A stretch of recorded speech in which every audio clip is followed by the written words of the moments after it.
लक्ष द्या आता पूर्ण. स्टार्ट केलं.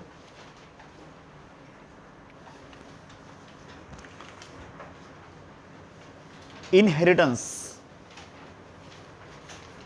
Means transfer of characters from one generation to other. इसको बोलते हैं inheritance. Inheritance, transfer of characters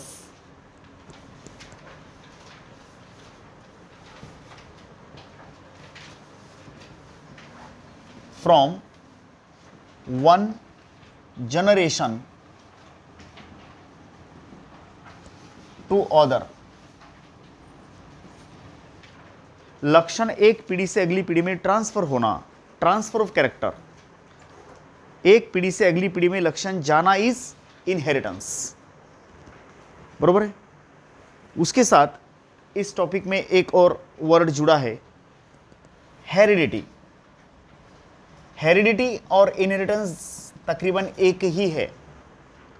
transfer of characters from one generation to other is the heredity.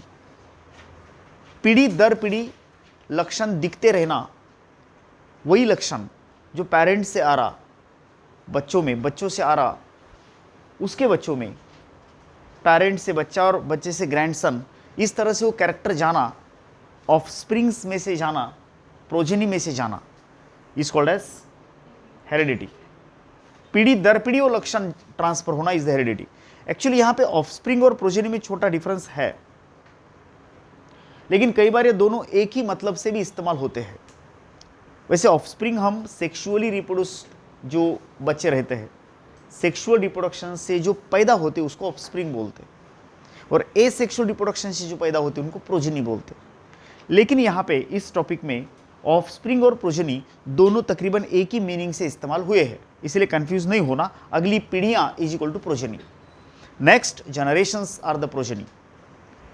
Offspring तुरंत generation, progeny all the generations considered, जो भी बनेंगे आगे उनको हम प्रोजेनी बोलेंगे.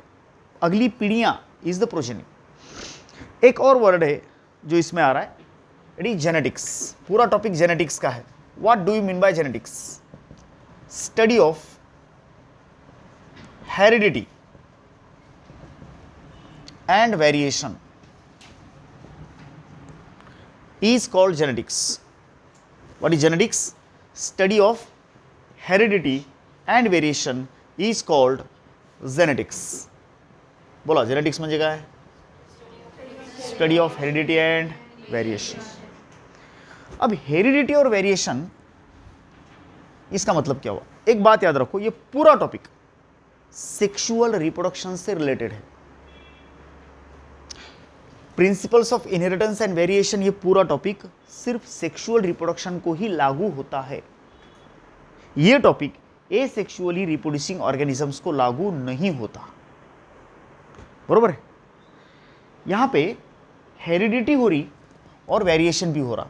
सेक्सुअल रिप्रोडक्शन की यही खासियत है, लक्षण एक पीढ़ी से अगली पीढ़ी में ट्रांसफर होते हैं, ये हेरिडिटी हो गई. लेकिन 100% नहीं होते, ये वेरिएशन हो गया. Abhishek Bachchan is son of Amitabh Bachchan. अब अमिताभ बच्चन ने अभिषेक बच्चन को अपने लक्षण दिए, मतलब हेरिडिटी हुई. जया बच्चन और अमिताभ बच्चन के लक्षण किस में आए? अभिषेक बच्चन में आए. ये हेरिडिटी है. पेरेंट्स के लक्षण बच्चों में आना हेरिडिटी है, लेकिन 100% नहीं आए. अगर आए होते तो अभिषेक बच्चन को हम अमिताभ बच्चन इतना ही क्रेडिट देते थे. लेकिन दोनों बाप बेटे की फिल्म अगल बगल के थिएटर में अगर लगी, बाप की लगी ए थिएटर में, बच्चे की लगी बी थिएटर में अभिषेक बच्चन की, तो भैया ए थिएटर फुल रहेगा, बी थिएटर खाली रहेगा. हेरिडिटी तो आ गई ना, लेकिन ये वेरिएशन है. जो आपको थिएटर में गर्दी की कमी नजर आ रही, डिफरेंस प्रेक्षक का नजर आ रहा, ये तो वेरिएशन है. कई बार आप लोगों को भी इस वेरिएशन का, सिबलिंग्स में, ब्रदर सिस्टर्स में भी वेरिएशन का एहसास होता है. हमें, हमारा कोई भाई या बहन अगले स्टैंडर्ड में है और हम पीछे है, या हाँ इस तरह से, तो वो टीचर्स हमको उसका उदाहरण दे के बताते रहते, तुझा भाऊ कुटन तू कुटन. तुला वाटते का काही? तुझी बहीण कशी हुशार आणि तू कसा रे ढ. हे डिफरन्सेस आई वडील आणि लेकरांमध्ये दिसतात बरं का. एखादा मुलगा त्याच्या पप्पाचं नाव सांगतो, एखादा बच्चा उसके पप्पा का नाम बोलता है कि मैं फलाने का बच्चा हूं, लड़का हूं. तू त्यांचा, और यकीन नहीं होता भाई वो तेरा पप्पा कितना होशियार. And what is this, who are you, really you are the son and daughter of that particular person, I don't believe. वो इतना आश्चर्यचकित इसीलिए हो रहा क्योंकि ये वेरिएशन है, उसको जेनेटिक्स पता नहीं है. और ये नहीं होता तो मजा भी नहीं आता था भाई. सेक्सुअल रिप्रोडक्शन में कैसा, यही तो ब्यूटी है. हर पीढ़ी एक जैसी नहीं, थोड़ी थोड़ी एक जैसी, थोड़ी थोड़ी अलग. हेरिडिटी से ट्रांसफर ऑफ कैरेक्टर्स तो होते हैं लेकिन 100% नहीं होते, ये वेरिएशन है. और सेक्सुअल रिप्रोडक्शन में ये दोनों कंपलसरी है. बदलाव के साथ लक्षण आगे जाते हैं, लक्षण आगे जाते हैं लेकिन बदलाव के साथ जाते हैं. बहुत पुराने समय से इस पे काम चल रहा था. फिर एक शब्द और जुड़ता है इसके साथ में, वो है variation. What is variation? Phenotypic differences.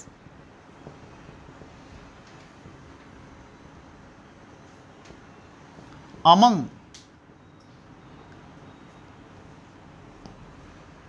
the offsprings of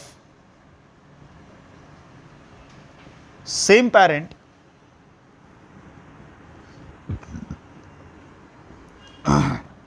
and between parents and their offsprings.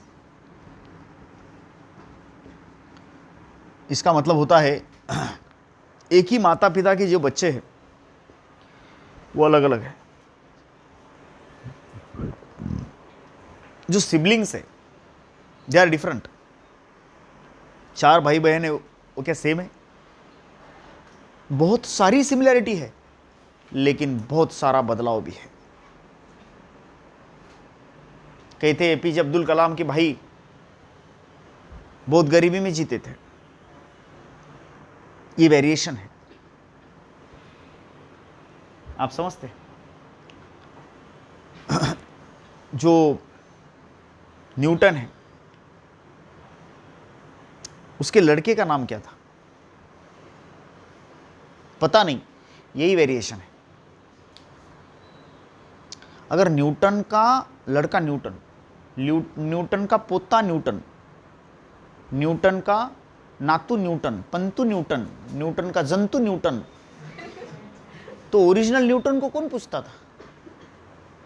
सही बात है ना. बहुत सारे लोगों को महात्मा गांधी के बच्चों का नाम पता नहीं है, यही वेरिएशन है. अगर महात्मा गांधी की पूरी पीढ़ियां महात्मा गांधी बनती थी तो ओरिजिनल गांधी को महात्मा कौन बोलता था? यही ब्यूटी है दादा जाधव साहेब. यालाच म्हणतात वेरिएशन. काय म्हणतात याला, कळालं का? वेरिएशन का मतलब होता है, इकडे बघा रे, फिनोटिपिक डिफरेंसेस, बाहर नजर आने वाले डिफरेंसेस. किसमें? Between offsprings of same parent. एक पेरेंट्स के मतलब एक कपल के जितने बच्चे हैं उनमें फर्क, और बच्चे और माता पिता में फर्क. यही तो दादा वेरिएशन है. आणि हे कशामुळे येतं? बहुत पहले से शक था कि ये बदलाव का कारण सेक्सुअल रिप्रोडक्शन है, बहुत पहले से. बरोबर. तो ये टॉपिक का इंट्रोडक्शन, ये नाम मैंने एक्सप्लेन किया अभी कि इनहेरिटेंस का मतलब क्या है. हेरिडिटी और इनहेरिटेंस सेम ही है. What is genetics, what is variation? Genetics का मतलब क्या हुआ बोलो? Study of heredity and variation. Heredity के साथ वेरिएशन. भाई लक्षण अगली पीढ़ी में जा रहे लेकिन साथ में बदलाव बताते बताते जा रहे हैं. नॉट 100% जैसे का वैसा, जसच्या तसं, जैसे के वैसे लक्षण अगर अगली पीढ़ी में जा रहे तो वो एसेक्सुअल रिप्रोडक्शन होगा. और एसेक्सुअल रिप्रोडक्शन में बदलाव की गुंजाइश बहुत बहुत बहुत कम रहती है. कुछ लोग बोलेंगे फिर भी रहती है क्या? बिल्कुल रहती है. उस गुंजाइश का नाम है म्यूटेशन. म्यूटेशन नाम की अकेली प्रक्रिया है जो एसेक्सुअल रिप्रोडक्शन में भी बदलाव लाती है, लेकिन अगर सेक्सुअल रिप्रोडक्शन है तो बदलाव ही बदलाव है। सेक्सुअल रिप्रोडक्शन में दो दो जगह पे बदलाव के बीज बोए जाते हैं। एक गैमेटोजेनेसिस के पहले होने वाला मियोसिस, उसी पाचिटिन अवस्था में क्रॉसिंग होता होमोलॉगस क्रोमोसोम्स के बीच में, and there is the change, chance for change. And दूसरा इज द फर्टिलाइजेशन। मेल में इस तरह से मियोसिस होकर के गैमेट बना, फीमेल में मियोसिस होकर के गैमेट बना, और उसके बाद दोनों गैमेट ऐसे बदलाव के चांसेस लेकर के आके फ्यूज होते और बदलाव होता, और इस तरह से सेक्सुअल रिप्रोडक्शन से पैदा होने वाले जो बच्चे होते हैं वो बदलाव बताते बताते और बताते हैं, बिल्कुल बताते हैं। ठीक है, वेरिएशन। मैं इस पे इतना ज्यादा जोर क्यों दे रहा हूं? क्योंकि यही वेरिएशन है जो इवोल्यूशन नाम की जटिल प्रक्रिया का ईंधन है, फ्यूल है, और पेट्रोल डीजल है किसका? इवोल्यूशन का। ये नहीं होता, कौन बदलाव नहीं होता तो इवोल्यूशन भी नहीं होती। याद रखना, इवोल्यूशन का सोर्स, उसका जो ईंधन है, फ्यूल है, वो वेरिएशन है। वेरिएशन की वजह से एवोल्यूशन होती है, और इवोल्यूशन की वजह से वो जाति, वो जीव मौजूदा एनवायरनमेंट में जी सकता है। ऐसा क्यों? क्योंकि एनवायरनमेंट बदलते रहता है। एनवायरनमेंट बदलते रहता, इसलिए उसमें रहने वाले जीव को बदलना कंपलसरी है। तो बदलाव नहीं हुआ तो जिएगा कैसे? It is mandatory, compulsory for the life to keep the change on so as to survive in changing environment. Can you guarantee? Will you give guarantee that the environment in which we are surviving is very constant from past to till date, and from till date in the future for crores of years it will not change? Nobody will give this challenge, assurance. Nobody will give this assurance that environment will not change. It is changing, compulsory changing. हर तरफ बदलाव है। Okay, sunshine में बदलाव है, सूरज की किरणों में बदलाव आ रहा है, धरती के मैग्नेटिक फील्ड में बदलाव आ रहा है, जो रेडिएशंस आते हैं उसमें बदलाव आ रहा है, ओजोन के लेयर में बदलाव आ रहा है, टेम्परेचर बदल रहा है, सीजनल चेंजेस में भी चेंज आ रहे हैं, ह्यूमिडिटी बदल रही है, प्रेशर बदल रहा है, जर्म्स में बदलाव आ रहा है। तो आप कांस्टेंट कैसे रह सकते हैं? इतने सारे आपके आसपास के सारी चीजें लिविंग एंड नॉन लिविंग बदल रही है, तो you can't keep yourself unchanged, you have to change. Not changed, nature will throw you out. It is the rule of nature कि who that will not change will be rejected, and who it will keep it going changing actually will be selected to survive। ये evolution का नियम है, और इसीलिए variation जो है वो इवोल्यूशन का ईंधन है। It is the fuel for evolution. Variation कौन है? याद रखना वाक्य, वेरिएशन इज द सोर्स और फ्यूल फॉर इवोल्यूशन। इवोल्यूशन का ईंधन कौन है? वेरिएशन है। सो हमारा टॉपिक जो आज स्टडी कर रहे हैं हम, वो जेनेटिक्स है। जेनेटिक्स में हम पढ़ेंगे हेरिडिटी एंड वेरिएशन।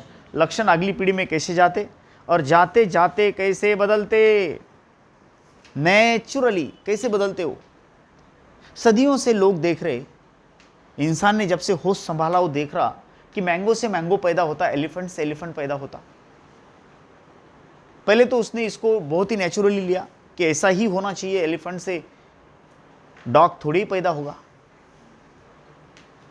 एलिफेंट से तो एलिफेंट ही पैदा होगा, ये तो नेचुरल बात थी। लेकिन इसके पीछे के कारण साइंटिस्ट की अगली पीढ़ियां ढूंढने लगी। क्यों? व्हाई?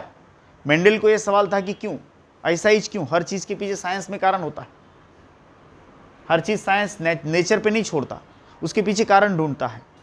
तो कारण ढूंढते ढूंढते मिला कि कोई तो सूत्र है जो लक्षणों को अगली पीढ़ी में लेके जाता है। Characters are transferred to next generation by somebody. Mendel ने उसको फैक्टर बोला था। Mendel called it as a factor. आगे चल करके ये भी समझ में आया कि फैक्टर ही आज के जीन्स है जो डीएनए पे बैठे हैं। तो हेरिडिटी का सोर्स फैक्टर ढूंढा गया बाय मेंडल। उसने इसके लिए बहुत बड़े एक्सपेरिमेंट्स करे पी प्लांट पे, 7 साल कंटिन्यू, बरोबर है। उसका सवाल मैंगो से मैंगो क्यों, एलिफेंट से एलिफेंट क्यों, इंसान से इंसान का ही बच्चा क्यों। दूसरा सवाल कि जब अगली पीढ़ी बनती है एलिफेंट से एलिफेंट या इंसान से इंसान बनता है, तो अगली जो पीढ़ी बनती है उसमें बदलाव क्यों, उसका जो लक्षण है वो जैसे कि वैसे ट्रांसफर क्यों नहीं होता। ये बात फिर डार्विनिज्म एंड आगे इवोल्यूशन के साइंटिस्ट लोगों ने स्टडी करी। लेकिन मेंडल का जो क्षेत्र था वो था लक्षण कैसे जाते, पेरेंट्स के लक्षण उसकी अगली पीढ़ी में शिफ्ट कैसे होते, इसको बोलते हैं why like begets like, why like begets like. This was the question of Mendel. मतलब एक से उसके जैसा ही पैदा क्यों होता, इंसान से इंसान क्यों, मैंगो से मैंगो क्यों, एलिफेंट से एलिफेंट क्यों। इसी के आंसर ढूंढने के लिए ये पूरा टॉपिक है। इसमें शुरू वाला टॉपिक जो है वो मेंडलिज्म पे टिका है, और इसके बाद जो है वो पोस्ट मेंडेलियन जेनेटिक्स आता है।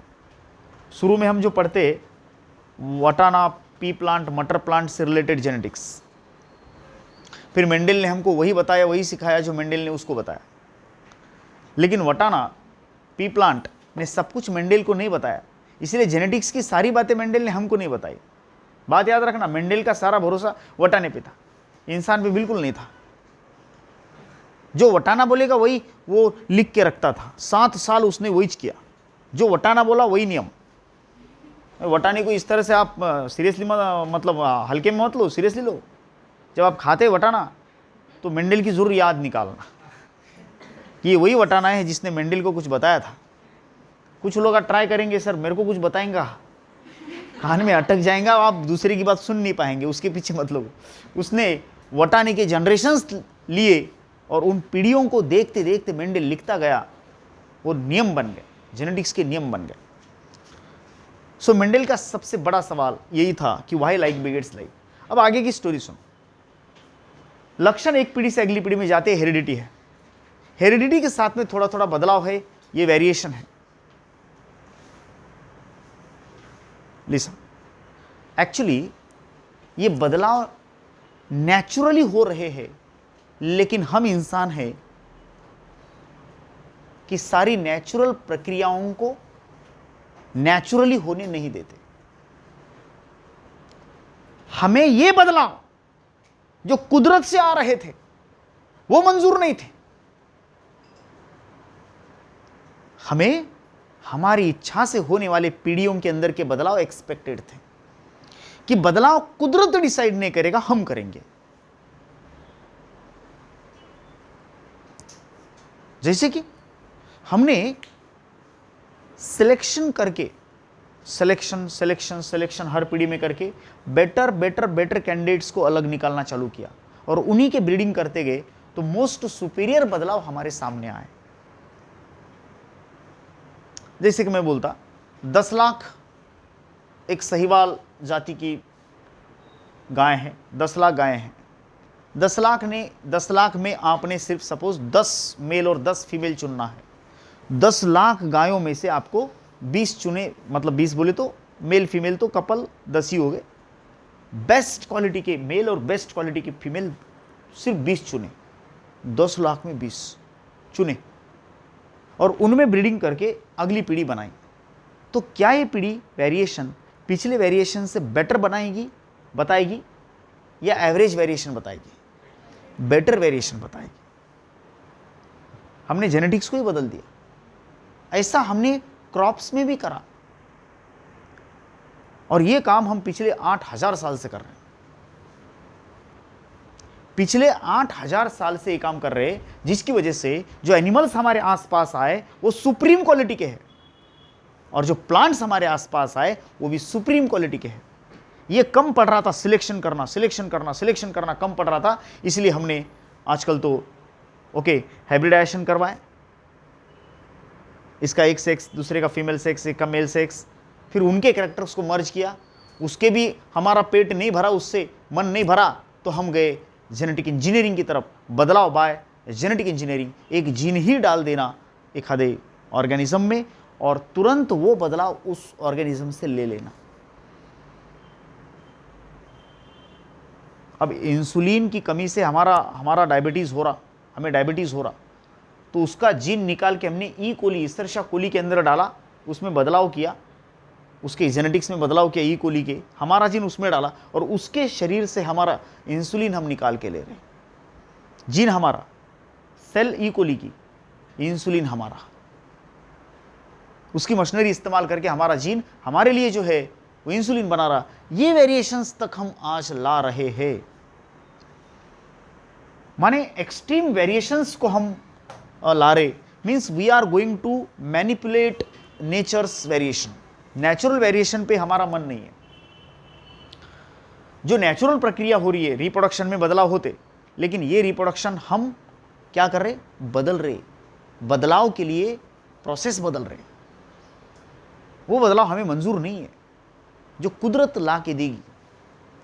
सेक्सुअल रिप्रोडक्शन में तो बदलाव कंपलसरी है, चेंज कंपलसरी है, लेकिन हम वो चेंज हमारी मर्जी से ला रहे हैं।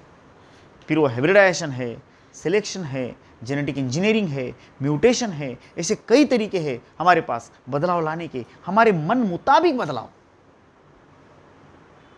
मला एक सांगा, अंगूर आंबट असतात, ये बात पिछले 10 साल तक सही थी। आता अंगूर आप जो चाहे वैसे है, जैसे खट्टे मीठे चाहिए खट्टे मीठे ले लो, ओनली मीठे अंगूर, ओनली मीठे अंगूर। पहले आंबे आंबट असायचे, ये एक ट्रेंड था, लेकिन आज आम मिठ्ठा बोले तो मिठ्ठा ही होगा। काय पाहिजे बोला। पहिलं जर आंब्याचं झाड लावलं तो 15 साल के बाद उसको आम लगते थे, आज आम का पेड़ लगाओ, 2 साल के बाद फल ले लो। ये बदलाव हमने लाया। म्हणजे बदलाव आम्ही त्याच्यावर सोडून दिलं का मनावर, त्या जातीच्या, की आंब्याचं झाड 15 वर्षाला मैंगो फ्रूट देईल? हाँ नहीं, हमने बदलाव कैसा लाया, हमारे मन से, कि we want the mango fruit after 2 years only, that we brought. So मला 2-3 गोष्टी सांगा आता, की what is genetics, study of heredity and variation. What is heredity, transfer of characters from one generation to next, बरोबर. Then what is variation. Variation is phenotypic differences. Phenotypic माने बाहरचे, बाहर के बदलाव, शरीर के बदलाव. फिनोटिपिक माने बाहर दिखने वाले बदलाव, ऐसा लिखो. दिखने वाले बदलाव को फिनोटिपिक डिफरेंसेस बोलते. Phenotypic differences among the offsprings of same parents. एक पेरेंट के जितने बच्चे उनमें फर्क, और किसमें किसमें, बच्चे और माता पिता में फर्क. ओके. जो बदलाव है रिप्रोडक्शंस में आते ही है. इंसान क्या करा, नेचुरल वेरिएशंस को हमने चेंज किया. एंड वेरिएशंस कैसे लाए, according to ours opinion, according to ours benefit, हमारे प्रॉफिट के हिसाब से we have brought the changes. ठीक है, चलेगा.